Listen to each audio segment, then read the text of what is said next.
Bueno, muy buenos días. Hoy vamos a hablar entonces del síndrome de encefalopatía posterior reversible o llamado PRES. Esta es una entidad que realmente su descripción es una descripción en series de casos que es muy, digámoslo de alguna manera, reciente. Y eso ha hecho que de alguna forma el mismo nombre en sí sea un nombre que para lo que tenemos ya de fisiopatología y en la actualidad lo que se ha podido estudiar de esta enfermedad, pues de cierta manera sea en algunos aspectos incorrecto. ¿Por qué? Porque ya se ha documentado que no solamente compromete el área posterior del cerebro y que en algunos casos pequeños, un pequeño porcentaje de casos, pues se presentan complicaciones que hacen que sea una situación que no sea reversible. Entonces, de cierta manera, pues la definición en sí es de cierta manera inexacta, pero bueno, todavía se documenta como el PRES o el síndrome de encefalopatía posterior reversible. Cuando hablamos de esta entidad, pues tenemos que entender que es una entidad que se manifiesta de una manera clínica y de una manera radiológica con algunos aspectos especiales. Unos síntomas neurológicos que ya voy a describir, que normalmente son de aparición súbita, de una aparición aguda, y que esos síntomas son secundarios a un edema vasogénico que se presenta predominantemente pues, en los lóbulos occipitales y parietales, de ahí pues viene su nombre, predominantemente también en mujeres, y esto también porque pues lamentablemente pues en las mujeres es donde más hay ciertas enfermedades de tipo autoinmune, y también el embarazo y las complicaciones hipertensivas del embarazo que aportan un alto porcentaje de pacientes que presentan este síndrome o este PRES, y que como ya lo dije pues no siempre tiene reversibilidad. La clínica, como les digo, es un inicio agudo de síntomas neurológicos que son, en términos generales, la alteración del estado mental, un deterioro agudo o súbito del estado de conciencia, con alteraciones visuales, alteraciones de la agudeza visual, cefalea, que puede ser de moderada a severa, focalizaciones, déficits neurológicos focales y la presencia aguda de convulsiones. Hay que tener en cuenta que también pueden presentarse convulsiones en personas que ya tengan antecedente de epilepsia, y esto tiende a confundir un poco el diagnóstico que se le da a estos pacientes. Hay dos teorías para la fisiopatología de la presentación del PRES. La primera, digamos como la más aceptada hasta este momento, es una alteración de la autorregulación cerebral que genera una hiperperfusión y un daño endotelial. Cuando hablamos de una alteración de la autorregulación, estamos hablando de que nuestros vasos cerebrales tienen la capacidad independiente de hacer vasoconstricción o vasodilatación, independientemente de lo que pueda suceder a nivel de la circulación sistémica.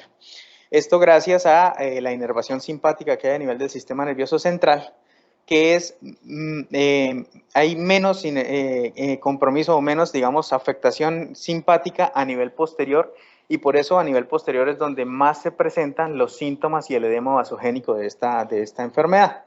Entonces, una hipertensión aguda, que es normalmente uno de los principales desencadenantes de esta patología, que sobrepasa esos mecanismos de autorregulación y de vasoconstricción, generando alteraciones o hiperperfusión, y esto daña la barrera, altera la barrera hematoencefálica, produciendo una extravasación de plasma al tejido cerebral, y este plasma es rico en sustancias proinflamatorias como interleuquina 1, interleuquina 6, factor de necrosis tumoral, que a su vez activan cascada de coagulación y generan tanto la posibilidad de sangrado como la posibilidad de isquemia, que son las dos complicaciones más importantes y que generan los criterios de no reversibilidad.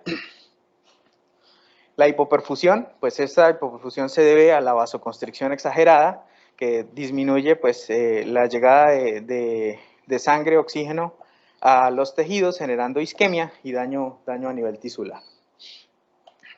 Y el daño endotelial, este es un punto muy importante porque también hay que entender que hay personas o hay pacientes que tienen PRES, pero que sus cifras tensionales realmente no son muy elevadas. ¿sí? O incluso pueden presentarse con cifras tensionales normales. Entonces, sobre todo en pacientes que son normotensos, el daño endotelial es una de las características principales en personas que tienen antecedentes de vasculitis o enfermedades autoinmunes, o en personas que están recibiendo medicamentos como ciclofosfamida, metotrexate, en pacientes que son trasplantados de órganos sólidos o con trasplantes de médula ósea. Son pacientes en los cuales pueden presentarse PRES con cifras tensionales normales, y esto pues por exposición a citotóxicos o inmunosupresores o a procesos infecciosos que generan inflamación y ese daño endotelial directo que produce el edema vasogénico. Como podemos verlo aquí, una de las condiciones principales, digamos, no principales, pero más frecuentes asociadas al PRES es el embarazo. El embarazo, las complicaciones hipertensivas del embarazo como la preeclampsia y la eclampsia. También pues los trasplantes de médula ósea, medicamentos inmunosupresores como la ciclosporina, el tacrolimus, los procesos infecciosos, choque y sepsis, y las enfermedades autoinmunes como el lupus, todo tipo de vasculitis, poliarteritis nodosa, que facilitan este daño endotelial y la presencia de esta enfermedad. Trasplantes, pues que en la institución es una causa también importante de esta enfermedad.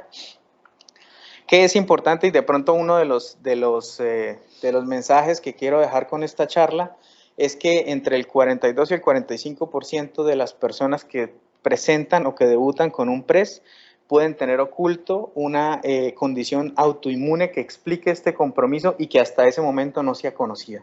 Entonces, casi la mitad de los pacientes que tienen o que presentan el PRES, pues debería estudiárseles de la posibilidad de que tengan algún tipo de enfermedad autoinmune que no se haya diagnosticado hasta ese momento, que debute con esta situación.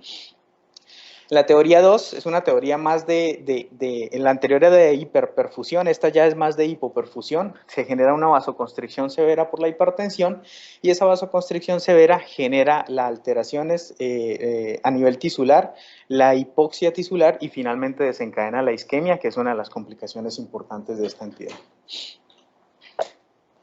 Entonces, ¿qué debemos nosotros tratar de identificar cuando hacemos imágenes en pacientes con PRES? Pues lo primero es saber que digamos como la imagen a la que debemos recurrir para el diagnóstico correcto de esta enfermedad pues es la resonancia magnética. La distribución, que es lo primero que tenemos que ver cuando hay edema vasogénico, es tratar de identificar en dónde se encuentra ese edema vasogénico.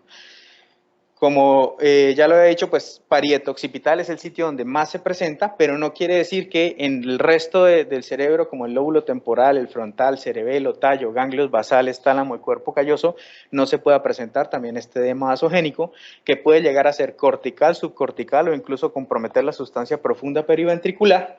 Y en donde más se identifica, pues es en la secuencia FLAIR, que es el de mayor sensibilidad para poder identificar este edema vasogénico. Acá vemos una paciente joven con un antecedente de un lupus eritematoso sistémico que toma ciclofosfamida y que debuta con unas convulsiones que son de novo, y se puede identificar en esta secuencia FLAIR esas áreas de hiperintensidad en la región occipital en la fosa posterior. Otra mujer que también debuta con convulsiones, y logramos identificar también en la región occipital y parietal estas áreas de edema vasogénico en la secuencia FLAIR. Aquí mucho más marcado, como lo que les quería mostrar con esta imagen, es que definitivamente se puede ver afectado desde el lóbulo frontal, parietales, temporales, occipitales, elementos pues del tallo cerebral que directamente no están asociada la cantidad o digamos la hipertensión o las cifras tensionales al edema vasogénico que pueden tener, que eso es algo que también hay que tener en cuenta. No es que entre más hipertensión, mayor edema vasogénico. Algunas personas pueden estar normotensas o simplemente tener unas cifras tensionales leves y aún así tener un edema vasogénico como el que estamos viendo en la imagen. Lo segundo que tenemos que identificar cuando revisamos imágenes en estos pacientes es la extensión de ese edema.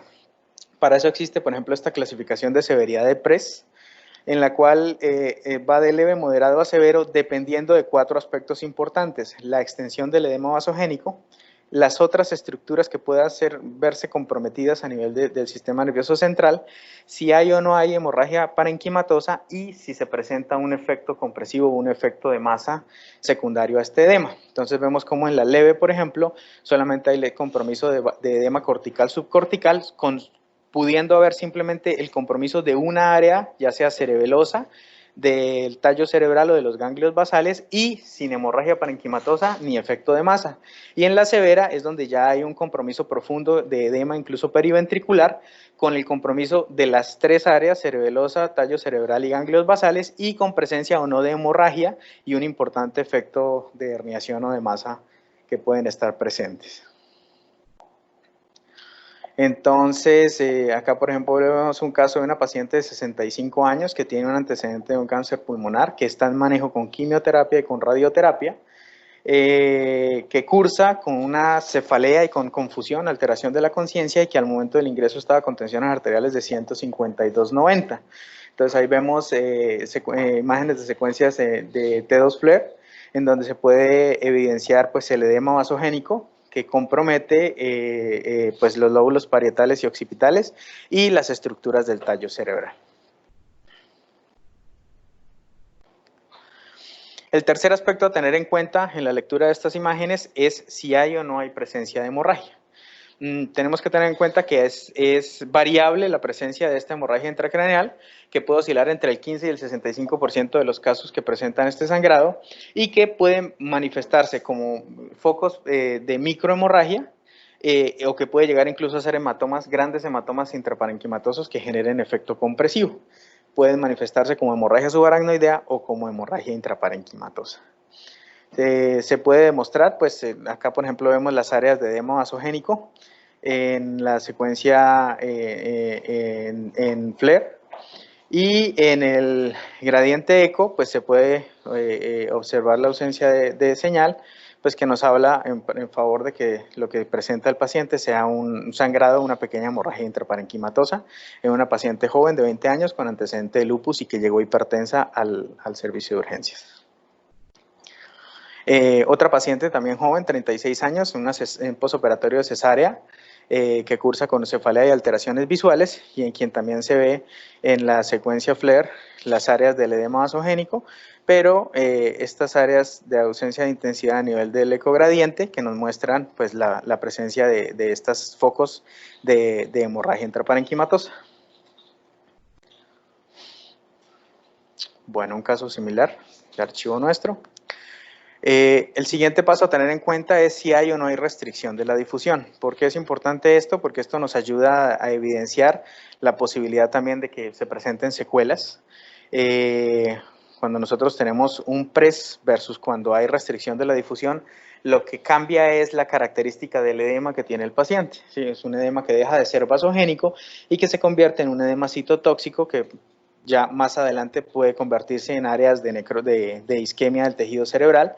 Entonces, cuando hay restricción de la difusión, pues lo que se encuentra es en las secuencias en DWI, hiperintensidad en DWI, hipointensidades en el ADC, cuando ya hay propensión a la presencia de edema citotóxico y de isquemia.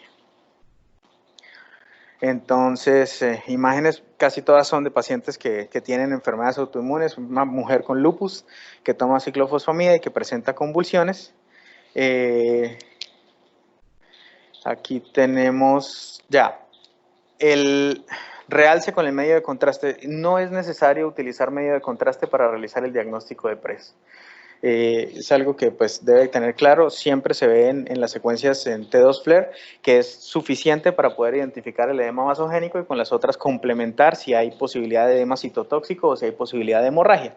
Pero pues si ya se utilizó el medio de contraste, pues uno de los hallazgos típicos que se pueden encontrar es el realce leptomeningeo, que se puede identificar, por ejemplo acá, podemos observar el sitio del realce que va desde las meninges y que infiltra pues el tejido cerebral, que no va acompañado de ningún vaso importante, que es lo que se define como real septomeningia, en esta mujer de 21 años, quien debuta con un cuadro de cefalea y de convulsiones y que también llega hipertensa al servicio de urgencia. Una de las últimas características a identificar pues es la reversibilidad del cuadro. Casi siempre reversible, llega a ser hasta un 90% de los casos. Sin embargo, esta reversibilidad depende de varios aspectos. Primero, el diagnóstico temprano, que nos genera un control de los eventos que necesitamos controlar o que podemos controlar. Si es una paciente, por ejemplo, un paciente con una enfermedad renal crónica en diálisis y requiere la diálisis, pues dializarlo. Si llega hipertenso, controlar la tensión arterial. Todos los factores asociados que se puedan identificar y controlarlos para poder evitar estos dos aspectos importantes, que es uno, la presencia de hemorragia o la complicación con hemorragia, o dos, la restricción de la difusión, que va a finalizar con episodios de isquemia. Aquí vemos como, por ejemplo, un hombre de 71 años con un antecedente de mieloma múltiple, que tiene también asociado enfermedad renal crónica, ingresa al servicio de urgencias con cifras tensionales elevadas, con sistólicas por encima de 210, evidenciando en la resonancia de ingreso todo el edema vasogénico a nivel de la secuencia de intensidad T2 FLAIR, y después de haber controlado, haber realizado su diálisis, haber controlado las cifras tensionales, pues una resonancia de control en la cual ya todos esos hallazgos han desaparecido por completo. Nuevamente también una mujer joven con un HELP, una eclampsia, convulsiona, llega con alteración de la conciencia, con tensiones arteriales sistólicas de 190, se hace el manejo, se desembaraza, se controla la tensión, se utiliza el sulfato de magnesio y posteriormente una resonancia de control en la cual pues ya no se evidencia la resolución completa de este edema vasogénico. Hay una asociación muy importante entre el PRES y el síndrome de vasoconstricción cerebral reversible. De hecho, es un punto como intermedio en el cual como que una se puede, digamos, como que continuar con la otra, ¿sí? El 85% de los pacientes que tienen PRES tienen vasoconstricción cerebral. Sin embargo, el porcentaje a la inversa pues es menor, solamente hasta un máximo 38% de pacientes que pueden presentar vasoconstricción cerebral reversible pueden llegar a desarrollar el edema vasogénico típico de los pacientes con PRES. Y pues eso era como lo importante que tenía para decirles. Muchas gracias.